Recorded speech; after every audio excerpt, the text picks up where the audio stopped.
New moms যারা আছো তারা ডাইপার্স নিয়ে আই এম শিওর খুব কনফিউজ থাকো, আমি নিজেও খুব কনফিউজ থাকতাম। আমি প্রচুর ব্র্যান্ড ট্রাই করেছি, লিটলস ট্রাই করেছি, প্যাম্পার্স ট্রাই করেছি, হাগিস ট্রাই করছি। এই আজকেই আমার এইটা ডেলিভার হলো।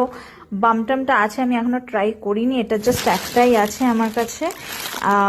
এটা যেহেতু ওর একটু বড় তাই আমি এখন এটা ট্রাই করিনি। হাগিসটা আজকে এসছে, লিটলসটা এটা আমার third packet.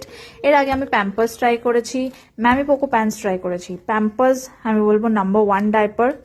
Second MamyPoko প্যান্টসও খুব ভালো, লিটলসও খুব ভালো, দুটোই খুব ভালো। লিটলসের একটা খুব ভালো জিনিস হচ্ছে এটার মধ্যে ওয়েটনেস ইন্ডিকেটর থাকে। আমার লিটলস অলমোস্ট এটা তো শেষই, আর দুটো মাত্র পড়ে আছে। আর এটা অ্যান্টি র্যাশ, কোনো র্যাশ আমার বেবির এখনো অবধি হয়নি লিটলস পরে।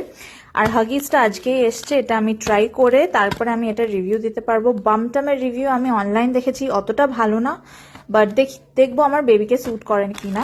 কিন্তু যদিও প্রত্যেকটা ডাইপার কিন্তু প্রত্যেকটা বেবির ওপর ডিপেন্ড করে, কোনো কোনো বেবির লিটলস স্যুট করতে পারে, হাগিস স্যুট নাও করতে পারে, কিন্তু আবার কোনো কোনো বেবির এটার অপোজিটও হতে পারে।